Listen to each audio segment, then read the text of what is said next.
Hey guys, welcome to this week's show. A little introduction before we bring in the guest. Just want to say we're taking a little bit of a pause this week on that deep spiritual stuff we've been talking about the last few weeks, and going to get into the mitochondria, copper iron dysregulation with Morley Robbins, if that's a new name for you. Buckle up. Morley brings lots of research to the show. I've interviewed him over 20 times over the years. But just want to say, guys, little encouragement. Hopefully, I know these last few episodes have been little edgy, little deep, little controversial, maybe a little could potentially rob your peace even, and that's not the intent. Just want to say my intent is to encourage you to keep seeking, seek the truth, ask the Holy Spirit to lead you all truth. Where have you been deceived, blinded, not thought correctly, not been taught correctly, not interpreted correctly? I mean, I'm not saying I have it all figured out, but bringing some of these guests on the past few weeks to just try to plant a few seeds and encouragement to consider some things that maybe you haven't been taught or haven't considered. Is, again, my heart being the mental health of especially the younger generations that are just being consumed with information overload and psychological warfare. And we just need to try to bring a little understanding and wisdom and revelation to all the knowledge, all the information, and ultimately let the Holy Spirit lead you into all truth. Not me, not any preacher, any commentary. If things haven't set well these last few weeks, that, again, not the intent. And we're going to dive into some other things in the coming weeks too. And not trying to be controversial or rub you the wrong way, but ultimately just trying to get the focus on a deep, deep understanding of who God is and who we are. And at the end of the day, love your neighbor. And everything's just kingdom versus empire. And the empire uses fear to drive you into that empire thinking, separation versus kingdom, connection, love your neighbor. When fear kicks in, guys, in the physical realm, what happens is your cells shut down, your mitochondria shuts down, and your copper iron dysregulation goes wild. We're going to talk about that today. And that was the original thing that drew me to Morley, and I'll explain more of that as we start the show here.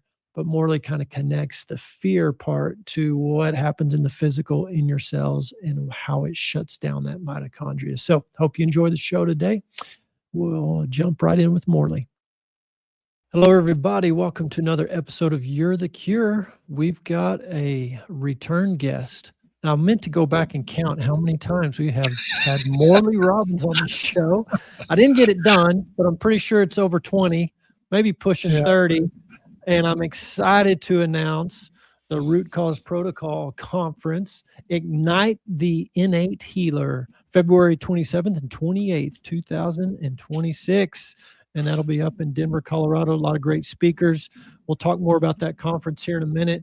I do want to just bring people up to speed. It has been a year or two since Morley's been on the show. And for new listeners, you can go back on the website, veritaswellnessmember.com, click resources, podcast, and then you can find Morley on the drop down of all the different guests we've had, Morley Robbins, and literally dozens of interviews there. And I just want to say real quick, what intrigued me so much when I first got introduced to Morley and his work was he was bringing basically, how I saw it, was the scientific proof, which, we all kind of need that these days. Show me the study, prove it to me. My intellect's got to be convinced before I'll take a step in that direction. But what he was proving was what I was seeing in my clinical setting was that when people are in fight or flight mode, they hit a ceiling in their healing, or they get stuck, or they just can't get all the way well. And then here comes Morley to explain this fear, this cell danger response.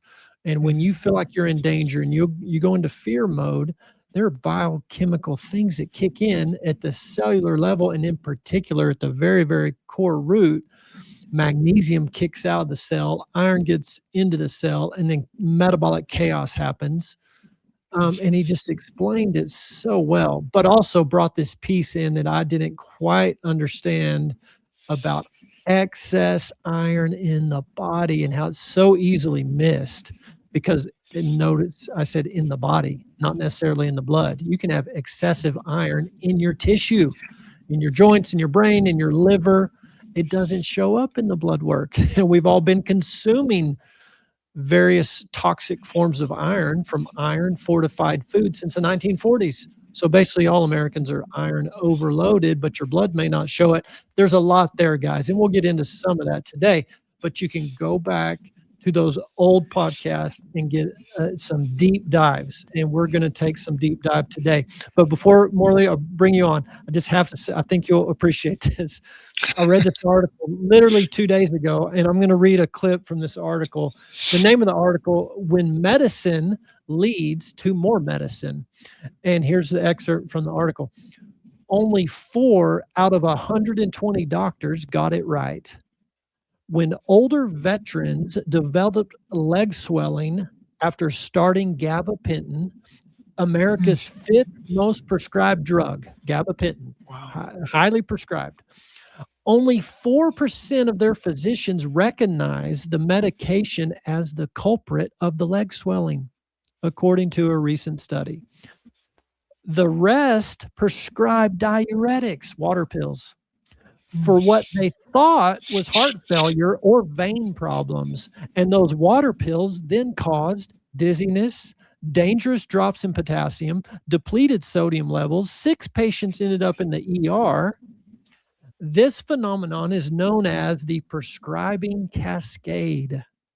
One drug causes side effects that doctors mistake for a new disease, triggering another prescription that creates its own problems, leaving people trapped in a sea of unnecessary and potentially harmful medications. And in many cases, it can be challenging to find, it can be challenging for doctors to determine whether new symptoms stem from a patient's medication or signal an emerging health issue. That's just one drug, gabapentin, the 5th most commonly prescribed drug in America. And these are only the most common side effects.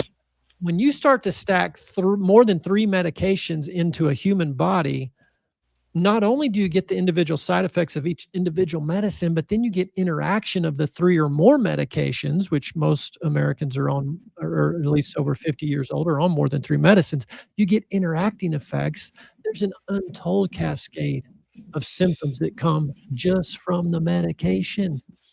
And the medication's not treating the very original medication, and I don't care if it's acid reflux meds, hypertensive meds, cholesterol meds, you name the med, you're not actually treating the root cause. So you can imagine the disaster that we're in. Not only do we change our food, and then we teach doctors only how to treat a symptom with the pharmaceutical, and then doctors don't recognize the known side effects. Only 4 out of 120 doctors could recognize this potential side effect, and you just get another pharmaceutical. It is an absolute hamster wheel of disaster. But Morley already knows this very well. Most probably of our listeners know this very well, but I wanted to start with that just as a reminder that we're in a system, guys. It doesn't teach doctors how to ask the questions and dig for the truth and dig into the literature. So Morley Robbins doesn't have an MD behind his name, and that's actually a plus and a benefit because he has gone into the research and he synthesized what the PhD guys in the lab are showing, and that doesn't get synthesized in the clinical setting typically, and Morley is doing that. And like I said a while ago, the reason I got so excited when I first met Morley is because he was proving the biochemical pathways of why just quote unquote the basics, eat like your ancestors, move, get some sunshine, get good minerals, get good fat soluble vitamins, eat some organ meats, cod liver oil, etc., get some real salt, extra magnesium, and donate some blood to get rid of that extra iron that got stored up in your tissue from all this excessive fortified iron rich foods. He explained all the intellectual reasons behind what we call the 4 pillars: nutrition, hydration, movement, peace. And Morley Robbins and his root cause protocol lines up so well and synergistically. And that's why he and I got along so well, I think. And not to mention the fact he's a really nice guy. Pretty humble, can get Yeah. a little bit steamed up when he sees certain things, certain ignorance being spewed. Yeah. But Morley, welcome back to the show. So glad to have you, and I'm super excited about the conference. We need to plug that, talk about that Appreciate that. Yeah. at the end of February, so there's still time to get tickets. But welcome back. Glad to have you. Well, delighted to be here, and that's a wonderful way to show with an article like that. I was just looking up. I found an article online. I don't know whether they talk about it in there, but gabapentin is known. It's a potent activator of potassium channels. So the potassium's going to go out, which is going to cause the swelling, just as they noted. I actually didn't know that, but and just for those that may not know the backstory, I think the most important thing I learned from Ben Edwards, other than he's a heck of a too, he's got a better accent than I've got. But he into the scene with a chip on my shoulder, having grown up in a sickly family, having spent 32 years working in hospitals, thinking that the doctors were the bad guys. And he introduced me to a very important phrase. He said, Morley, there are unintended consequences. I didn't learn this in my training. I knew that there were these machines and mechanisms in the body that we weren't exposed to.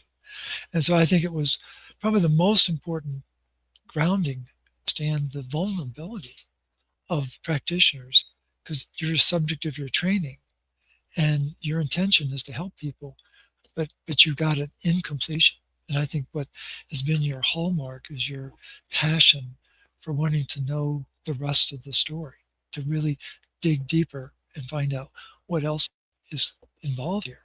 And I would have predicted you might have been the 5th physician that figured that out, that it was the drug, not some other disease that was a problem.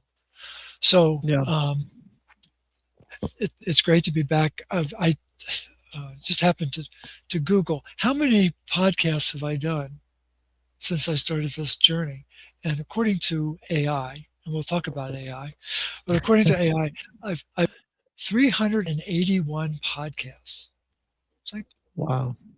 I think 10% of them, not quite 10%, probably about 8% have been with. So I really thank you for the opportunity to have that extended conversation, because we covered a lot of ground for a number of years. We have. It's a big education. And Morley, I want to get into AI too, but I don't want to run out of time, and I want to talk about the conference too right off the bat, maybe before we jump AI. Okay. Just so people know they can check it out, the website, get their tickets, all that, other speakers maybe. Can you talk about that just real quick? Absolutely. February 27th and 28th, it's Saturday, in Aurora, Colorado, which is a southwest suburb of Denver. We are bringing folks in from all over the world that are part of the RCP community, but we also have a powerhouse set of speakers. Very proud that you will be a part of that faculty. We also have Jamie Collins, who's a professor at the University of Florida in Gainesville. What Jamie unique is that he speaks 3 languages. He speaks copper, iron, and magnesium. One of the few scientists that can go through all 3 minerals. And it was really interesting. Just the other day I was talking with him, and I learned how he got into it. And he was doing a study years ago, 2005, 20 years ago, which was really the beginning of his research career. And he was studying iron deficiency and studying the genetic response to iron deficiency. And I said, well, Jamie, were you studying both iron deficiency in the blood and the tissue? He said, oh, I was making sure that the animals were, in fact, iron deficient in the tissue. I said, oh, okay. I said, but did you study copper or not? He said, I know about copper then. He said that was before I understood that copper was a critical regulator of iron. And so we just had this amazing conversation. And so when he explained what actually happened as a result of that, I said, do me a favor. He said, what's that? I said, would you share that story at the meeting? He said, that's a great idea. You've done that. He said, but it would give people a window into the mind of a scientist. They know what they know, but they don't know what they don't know. And it was very but his saving grace was he very quickly learned about copper. And I think Jamie Collin worked to enlighten people, both practitioners and scientists, about the interplay between these two metals. So he'll be a keynote speaker as well. We've got Mike Gosweiler, who's a periodontist in the Indianapolis area, graduate of the RCP, just as you are. And he's going to be talking about and how sensitive it is to iron, and how it reveals the health of the body. The oral cavity is a window to the systemic system. And but he's also going to do something that I don't think very many people know about. He has a device from Italy. Italians really understand iron. They're really good at it. What I've learned over the years is that scientists from the country begin with the letter I all are really good at iron. Iraq, Iran, Italy, Ireland. It's fascinating. But he has a device that measures the ferroxidase activity in the oral cavity. Wow. He can tell people, and he plans to do this. He wants people to know that we can measure the viability of copper in our oral cavity, which is a window into the overall body. And I think that's going to be fascinating. But he will be talking about his experience as a periodontist and what the RCP to completely transform his practice. We have a physician, Shelley Cole, who's over in Temple, Texas, a relative neighbor of yours. She did her training at her dad. Her dad went to Harvard. I've forgotten where her mom went. She was a doctor too. And she, how can I beat dad? So she went to Mayo Clinic and got her degree at Mayo. But now she really has applied the RCP to heal her patient population, but her principal focus is to get them off medications by strengthening the host so they're not dependent on these medications. And she shared with me, it was quite surprising that as she dug into it, the people who are using statins have a notable elevation in their blood sugar. And what she's found is that as she takes people off of statins, typically have a 40 to 50% 40 to 50 point drop in their blood sugar levels. The reason why this is important is that when the blood sugar gets above 120, I'm sure would get nervous with your patients if sugar consistently was over 100, but certainly over 120.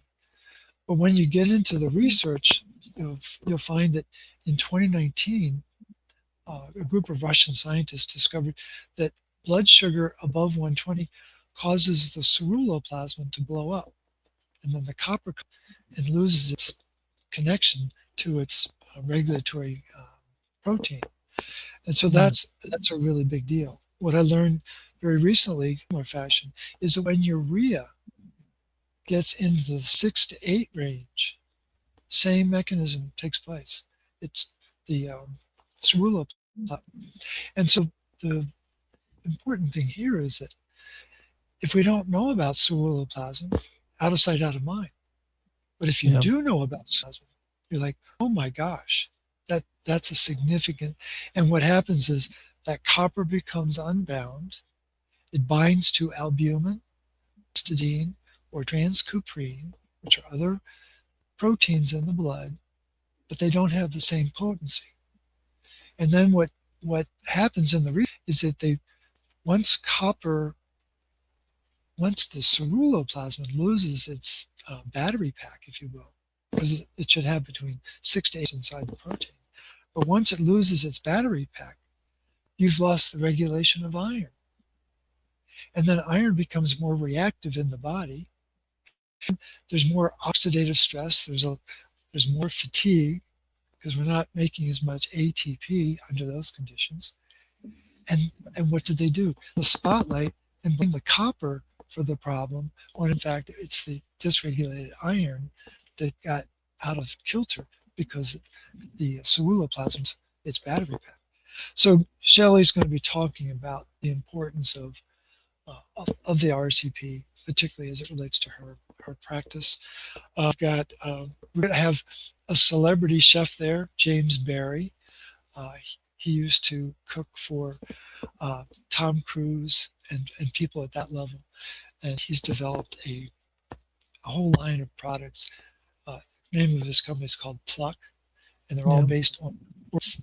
And he's not only going to tell us his journey to discover the importance of these organ meats, he's going to teach people how to cook organ meats and how to freeze dry them. If you don't want to cook them, you can slice them up and freeze dry them, and then they're still just as effective. But he's a very interesting individual. If you don't know him, maybe you do, but he's going to bring in another perspective.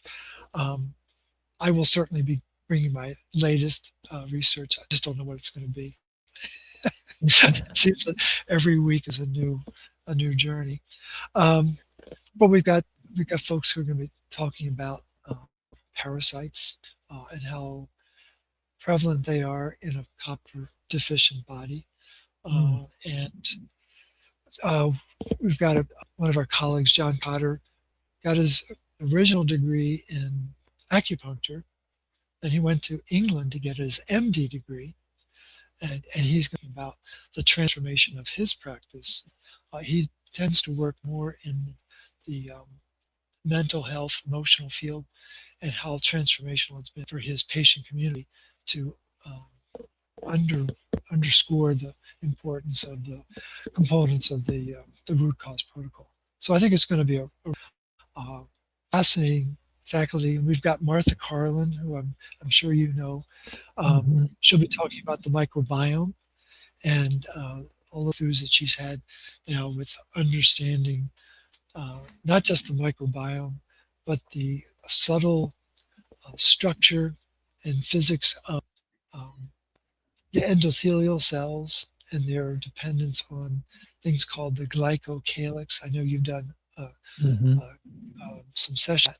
It's absolutely fascinating what they know about the glycocalyx. They're kind of like the hairs on our skin, but they're inside our body.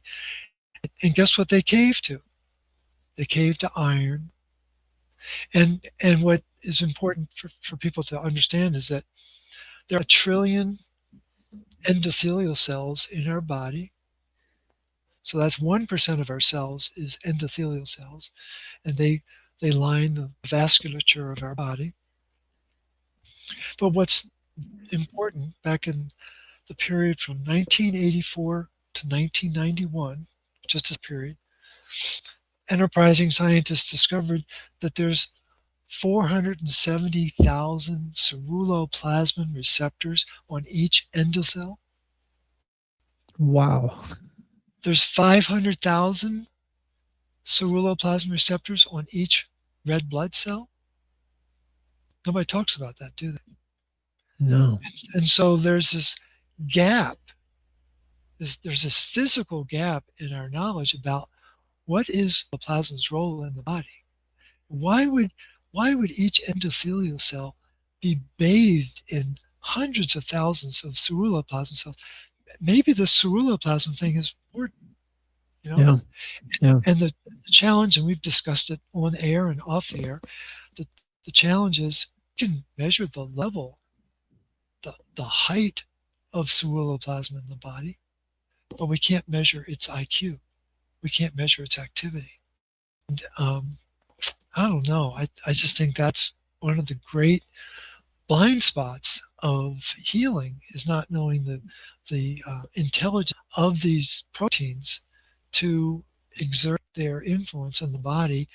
And what I've really nailed down since we've last spoken is I can know 9 different enzymes that are expressed by ceruloplasmin. I can Wow. identify 15 different substrates that are processed by ceruloplasmin. And yet, if you go to the average doctor, it doesn't matter what degree they've got, they don't know what you're talking about. They remember that question on the board, what relationship of ceruloplasmin to Wilson's disease, and they'll tell you it's elevated, but they don't know why. And Yeah. it's Well, just, and let me just interject real quick, Morley, for the listeners. Ceruloplasmin, that Morley keeps saying this word, that's just a protein in the body. And how I describe it, and I think Morley does too, is a Swiss Army knife. There's so many different functions that this protein can do, just like a pocket knife, Swiss Army pocket knife. However, imagine that knife, all those different gadgets are just closed. They're not opened up to function and do their job. They're closed when you don't have bioavailable copper right, plugged into that protein. So that's the key, is having this bioavailable copper plugged into this protein ceruloplasmin, and then boom, presto, it can open up. All the different gadgets in this pocket knife can open up and do these different functions, different jobs in the body. And why it matters so much in relationship to iron is one of these functions of this protein ceruloplasmin is to help the iron be escorted properly and recycled properly through the body, because most of our iron is in the red blood cell. I think most people kind of know that. But those red blood cells die all the time. They're supposed to, depending 60 days, 90 days, somewhere in that window. And so you need to recycle. When a red blood cell dies, all that iron in it needs to go somewhere. And it needs to be recycled back to the bone marrow so your bone marrow can make a new red blood cell. I mean, this is a beautiful process of recycling, recycling, recycling. And I think Morley uses a square dance caller, grab your partner, you go round and round and round you go. And yeah, it's a ceruloplasmin protein with the copper in it that is so vital to this iron recycling. And as I mentioned earlier, we ate so much iron from fortified food. So if you ate cereal, chips, bread, anything with this enriched white flour from the 1940s and on, you've got flooded with this iron. And at the same time, we've depleted our copper and our magnesium and our retinol, vitamin A. Those three kind of go together and work hand in hand. Our diet changed from ancestral to processed. We lose these minerals. Our farming techniques have changed. And so it's this perfect storm. Flood the body with extra iron, kill the copper, magnesium, retinol, vitamin A, right, and boom, inflammation ensues, oxidative stress ensues, and it's just a nightmare. And the hardest part, probably the whole deal, is people have been trained, even doctors, to think low energy, maybe you're iron deficient, take some iron, get an iron infusion. Maybe you're anemic, and your blood work maybe even looks that way, but it's because the iron is stuck. The recycling system's broken. So the iron gets stuck in the tissue, doesn't get recycled properly, and you could actually look a little anemic in your blood. But that's not the issue. The issue is actually the whole system's broken, and it boils down mostly to this ceruloplasmin protein that Morley's talking about. It's not functioning as a Swiss Army knife because of lack of copper, lack of magnesium, lack of retinol. So that's kind of just a summary of that. And even another layer of trickiness, if you go to the internet and you Google and try to get answers on this subject, especially if you use AI, and Morley did that. He just sent me an email this morning with the question that he inputted. Here's the answer, but it's garbage in, garbage out with AI. AI can be a good tool, can make some efficiencies in your life, I guess. But who put the information into that thing, right. that's the key. So Morley, maybe talk a little bit about what you discovered by asking AI about this whole iron copper thingy. Absolutely. And let me just point out one real quick fact, and then I'll get to the AI. The recycling system that Dr. Ben is talking about, every day we lose 1% of our red blood cells. And that's 200 billion red blood cells that need to be turned over every 24 hours. 200 billion. And the amount of iron it takes to support that is 25 milligrams of iron. It's a very tiny amount of iron, very small amount. What's really important is to know that we only need 1 milligram of iron through our mouth, and we need 24 through the recycling system. What's really important for people to understand is that there's an overabundance of attention on the dietary side, and no one talks about the recycling side. What's appreciated about Dr. Bennis's openness to, that makes so much more sense. That whole mechanism, and so people don't realize that this very sophisticated process of recycling the iron, as you said, got to get it from the red blood cells are broken down, got to get it to the bone marrow. You can't do that without copper. The recycling side is so critically dependent on copper. It's just a key part of how our body works. It's in the research, it's just not in the classroom. So what I discovered with, and I'm working with a friend and neighbor who's just down the street. He's got a PhD in library science and informatics. Really talented guy. Got his PhD right a couple miles from here at UNC, which was at that time was, and I think it still is, the #1 program in the country for this type of pursuit. And he's my AI guy. I don't like to play with AI. I like to ask the questions in his computer. I'm going to let him be the fall guy. And so what's important for people is that there is this critical focus on the iron absorption at the front end through our diet. Got to absorb that iron. It talks about the recycling system, and no one talks about the backside of the recycling is if you don't recycle it properly, as Dr. Ben has pointed out, it starts to accumulate. It'll accumulate all over the body. It'll start in the liver. It'll go to the endocrine glands. It'll go to the heart, the brain, the eyes, macular degeneration, iron, neurodegeneration, iron, cardiac disease, iron. All of these conditions that we know about and we're being treated for all have hidden history of iron dysregulation that accumulates very naturally as we age. And the iron biologists have a very simple formula. Take your age, multiply it times 365, and that's how many milligrams of iron you have in your body. So I'm now 73 times 365, and it's a big 5-digit number. And men are designed for 5,000 milligrams of iron. So I have more than 5 times iron that I should have in my body. Women are designed for 4,000. And again, all you got to do is take your age, multiply times 365. It's not my formula. It's the just Robert Crick, Jamie Collins, Douglas Kell, all these famous names in iron research use that formula, but it's not shared in the classroom. And so the question that I asked of AI was, please identify the top 10 reasons why iron accumulates what's called the labile iron pool. And there are good places to have iron, and there are not so good places. You want iron in your red blood cells, you want iron in your heme and iron sulfur cholesterol proteins, and they're all over the body. But inside the cell, a pool of available iron, and it's called labile iron pool, LIP. And when you look up the word labile, available, happy, free.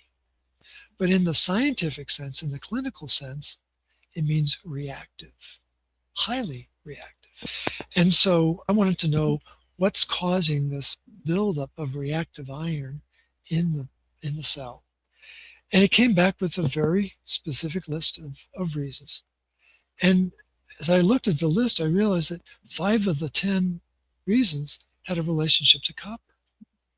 And what I would suggest is we change the name of the labile iron pool to the reactive iron pool and use the initials RIP, which also means rest because that's really what ages us, is that reactive iron pool. But it accumulates in our tissue, as Dr. Mann has pointed out. And I challenged AI. I said, you've overlooked the fact that these 5 components are copper dependent. And AI said, well, you're right. Absolutely, yes. And then it came back with a response to explain why it said what it said. And I pushed a little. And then AI said, well, if you want to look at it mechanistically, you're absolutely right. Copper is the driver in the body. It regulates iron. And then at the very end of the exchange, it gave 3 reasons why we don't have a copper-centric model. What we have with AI is an iron-centric model. So when you do a search, when you're asking a very probing question, it's causing me to have the symptom or whatever, what you're going to get back is a biased answer based on iron research and very little copper research. So a balanced view. And what it explained is that the main reason we don't have a copper-centric model is, well, historically, iron came first, and we're focusing on iron. Secondly, logistically, it's easier to measure iron than it is to measure copper. Boy, that's a that's a really response. And then third, it said, and conceptual inertia. I'd never seen that phrase before. Conceptual inertia. We just never thought of it that way. And we're very resistant to change. And I think it was Niels Bohr who made a famous statement many, many years ago. Science progresses one death at a time. And so there's a lot of resistance to new ideas. And so I think people to realize that what's running AI, what's running the training of doctors, what's running the training of nutritionists and related practitioners is an iron-centric model.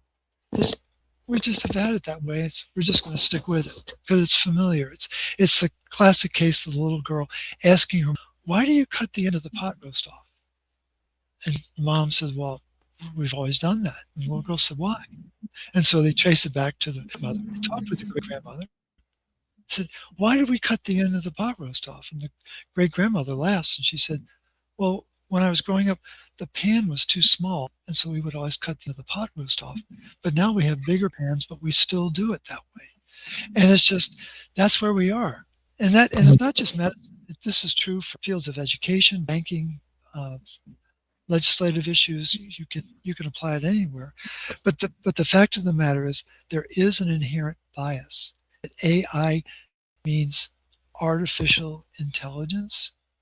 No. It means always incomplete, always iron-centric, always an iceberg. Think of an iceberg. You see a little tip above the water. That's what AI will give you. And there's this big bolus of knowledge that can access if you ask the right questions.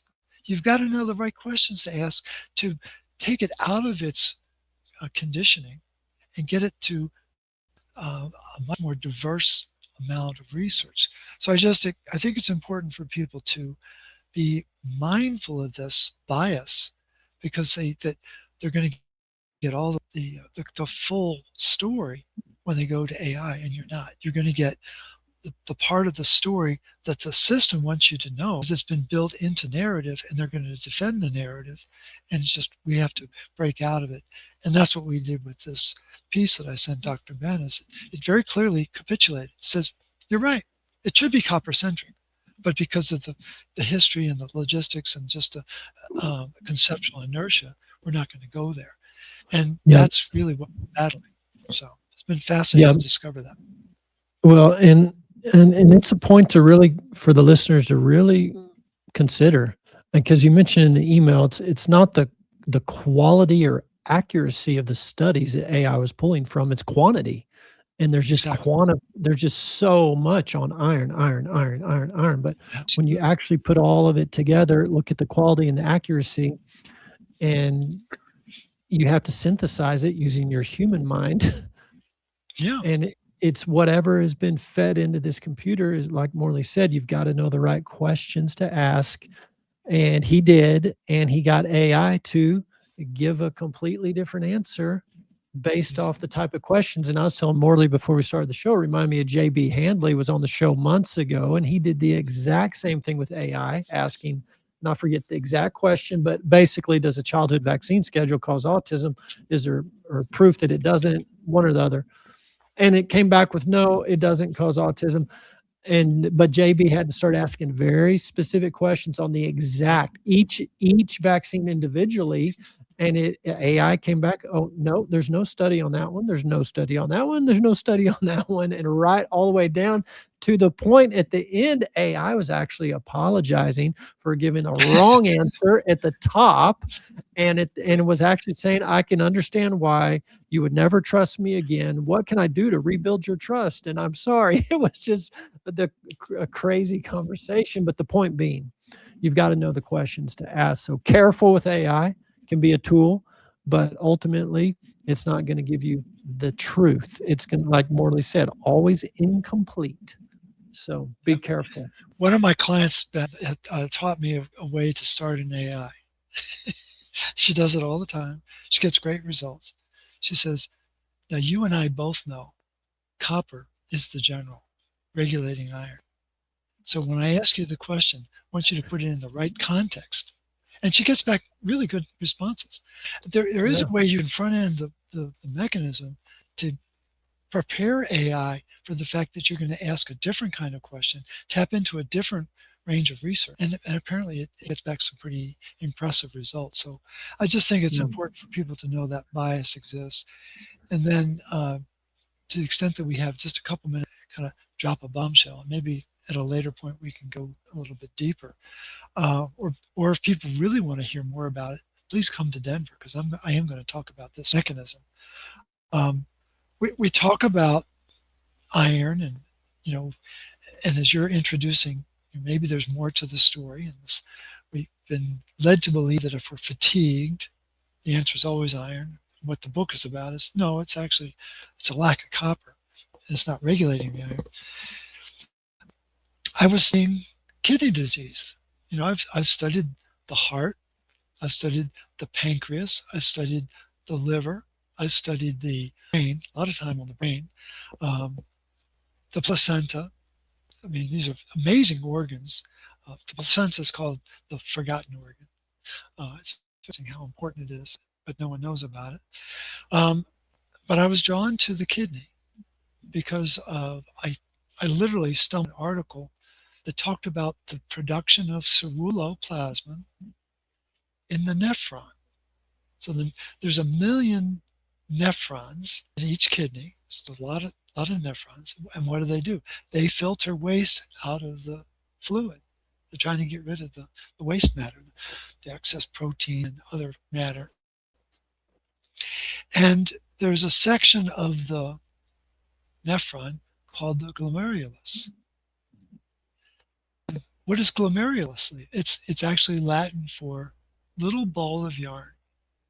And so it's the tissue surrounding this little yarn, which is blood vessels, capillaries that are being massaged and filtered, are these cells that are making ceruloplasmin. Because there's a lot of iron going through a lot of red blood cells going through the capillaries.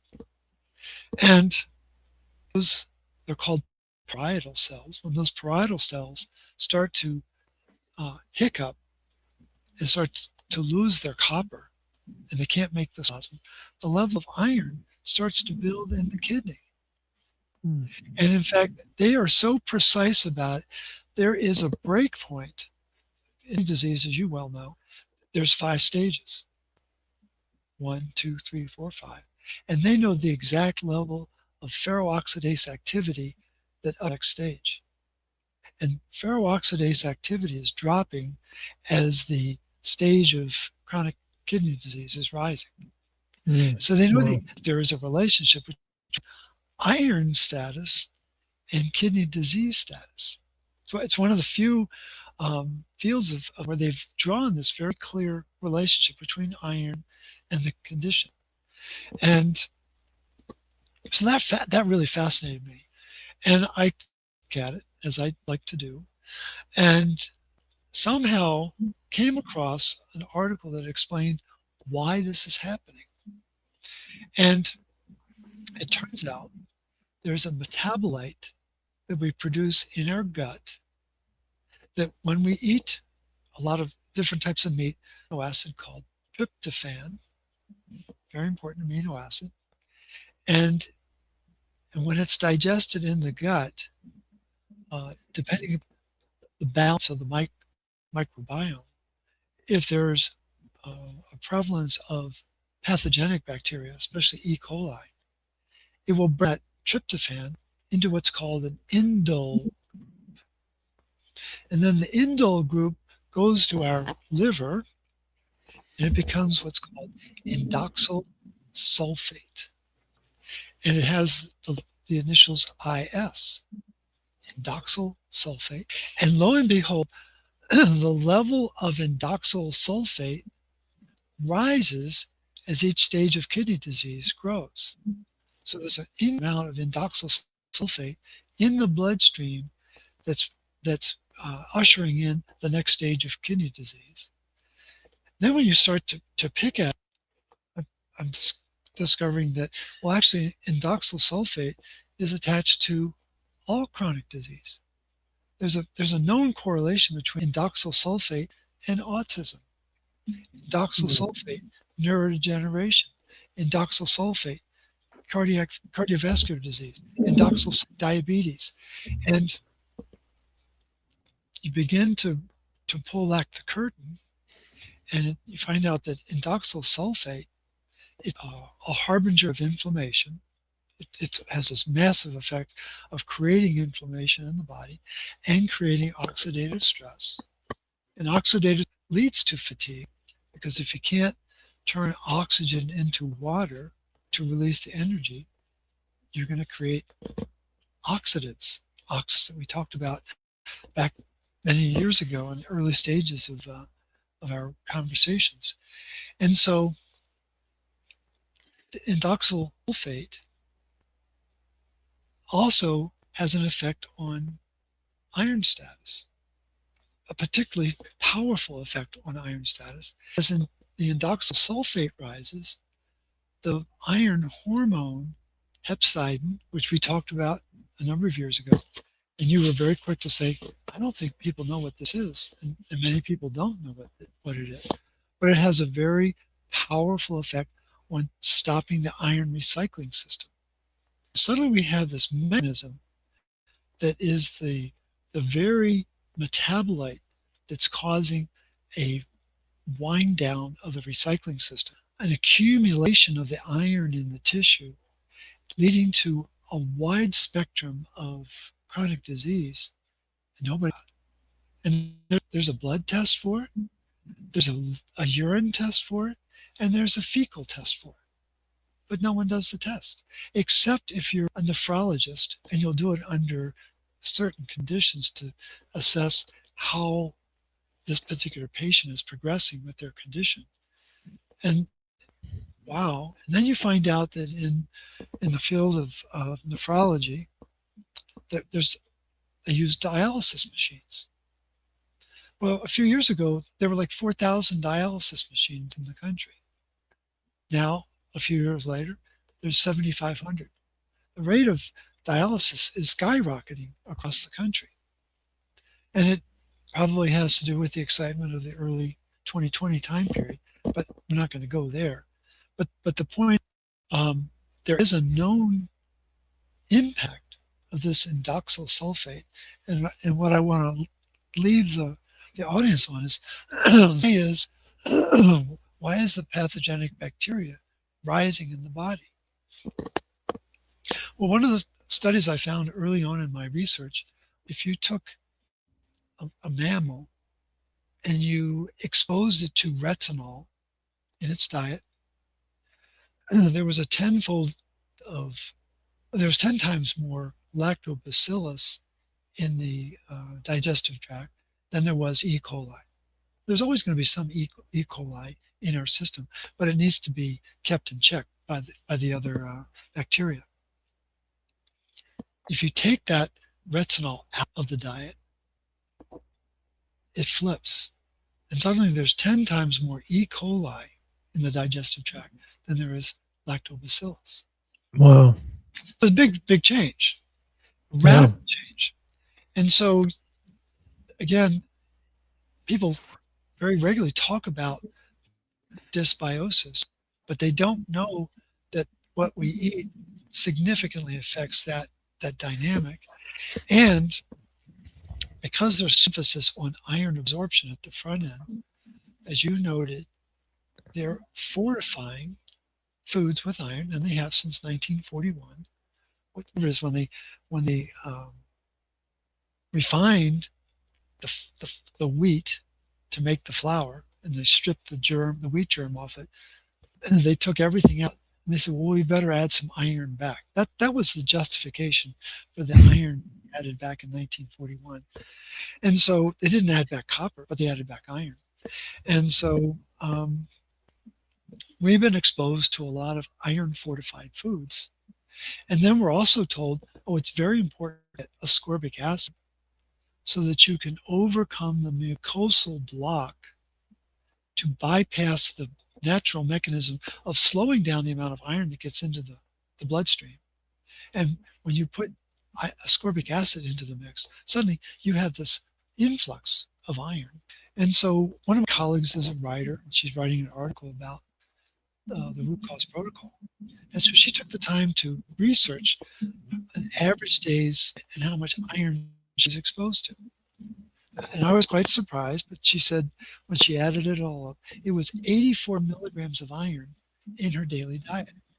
Wow. 84 milligrams. Morley, you said we needed 1 milligram in our diet earlier. That's right. We need 1. She's getting 84. And the conservative estimates are we absorb 10% of the iron that we're exposed to in our duodenum, the upper part of the small intestine. So let's just take that. That's 8 milligrams. So she's getting 8 times more iron than she needs. Where's the 76 milligrams? Well, it goes to the colon, where it's picked up. Do you think that 76 milligrams might stir pathogenic bacteria? And lo and behold, it does. It's in the literature. When you have rising levels of iron in the diet, you are going to foster pathogenic bacteria.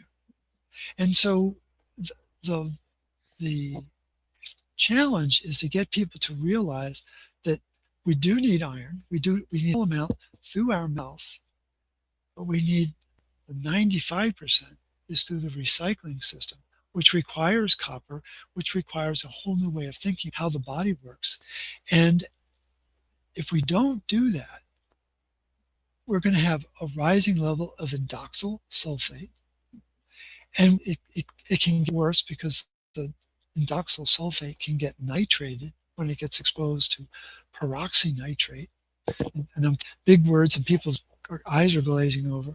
But the fact of the matter is, it's not unusual to have these chemicals in our body and know once the fact that our obsession with iron absorption at the front end, fear of becoming anemic, is in fact driving the microbiome to produce chemical that's creating the iron dysregulation that's linked to all of these different chronic conditions. It's just, who knew? And so it's a fascinating process of connecting the dots that I plan to talk a little bit more about at the meeting, but I thought in particular would find it fascinating given just the sheer simplicity of the model and how it's right here, hiding in plain sight, but nobody talks about it. I've asked in the last 2 weeks since I've learned about it, anyone I am talking to, what do you know about indoxyl sulfate?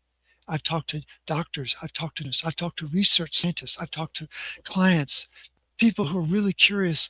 They're good researchers. Not one person has ever heard of it. Not one person. And so I think it's a hidden factor in our environment that I intend to spend more time talking about, just to sensitize people. There is a reason why these symptoms arise, there is a reason why these conditions arise. There is no disease, but there is stress-induced dysregulation. You knock out copper and magnesium and these other critical nutrients, and you begin to destabilize energy production, and then the immune system doesn't have its horsepower to keep people in a proper balance. So I just think it's a very important framework for people to realize that the body does have its natural intelligence, but it is thrown off by the environment that we live in, particularly concerned about anemia, but not the iron accumulation in our tissue. So it's just a different perspective. Yeah, it's so cool to connect these dots on the research side, the intellectual side, but the beauty, even more beautiful part of it to me is the simplicity of all of this chaos can be normalized when you focus on. Morley keeps pointing to the poster on his, for those just listening to the audio, not the video. Morley's got a book called Cure Your Fatigue. It's in its second edition, I think, right, Morley, now? Yep. So I'd recommend the book, Cure Your Fatigue. The root cause protocol is full of a number of stops and a number of starts. But in a nutshell, I'm going to tell you guys, it's these basic things, getting back to the way your ancestors ate retinol. Morley just said, if you eat retinol, then your gut bacteria will thrive, the good ones. The good bacteria thrive with retinol. And when you don't have it in your diet, it flips and E. coli thrives. Well, where's retinol found? It's found in the ancestral diet, the saturated fats from animals. So real butter, heavy cream, organ meats, the egg yolks. This is where you're going to cod liver oil. That's the number one. I don't miss it every day. Cod liver oil. Number one supplemental nutrient, real food-based supplemental nutrient to a diet that needs to be more ancestral, needs to be non-processed. I don't eat extra iron. I get my iron from red meat. And guess what? The body will absorb that appropriately. And when it has enough, it'll close that absorption down of that heme iron. And I don't eat the other iron. So there's a simplicity to the fix. The fix is get back to how your great-great-great-grandparents were. A lot of it is the food, but it's also the other components that we talk about in the 4 pillars in the root cause protocol. But I recommend the book, Cure Your Fatigue. I was honored to write the foreword for that. Morley, I'm honored to be at the conference again, guys. That's February, the end of February, the 28th and 29th. Is that the right date? 27th, 28th. 27th and 28th, Friday and Saturday, Aurora, Colorado, Hyatt Regency. What's the website, Morley, where people can find out more and get tickets and all that? Just therootcall.com, and then go to resources, and they'll have the conference, and it's called Ignite the Innate Healer. Rootcauseprotocol.com. Therootcauseprotocol.com, or the short version is rcp123.org, and they could just Google Ignite the Innate Healer, and they'll find it. I'm sure of that. Okay. Awesome. Well, thank you, Morley. Sure appreciate all the time and effort you do to get into that research to help connect these dots to prove that intellectual mind that most Westerners need, the science to prove things. So you bring that so well. Thank you for coming back to the show. Sure look forward to seeing you at the conference. Likewise. Thanks again for the chance to have this conversation, and look forward to seeing you in Denver, or right outside Denver, but look forward to people being able to take some time out of their schedule to find out what's really going on with all this consistent rise in chronic disease. There's a reason for it, and we tend to talk about it at length at the conference. So I look forward to it. And one more practical thing I forgot to mention, I meant to, is blood donations. That's the way, because people will always ask, well, how do we get rid of all this extra iron in our tissue? Just go down to your local blood bank and go save a life. 2 lives. The life you're donating to? You save 4 lives. 3 people benefit from the blood product. 2 benefit from lowering your iron. Yeah. And the studies show people that donate routinely as their civic duty, they have better longevity outcomes. So Go donate that blood when the blood bank calls you. And I recommend whole blood donation. They might try to get you to do some other things, packed red blood cells, platelets, whatever, but whole blood is the best. Would you agree, Morley? Absolutely. 100%. Yep. Okay, guys. So Morley's website, rcp123.org. Check it out under resources. Ignite the Healer, Denver or Aurora, Colorado, February 27th, 28th.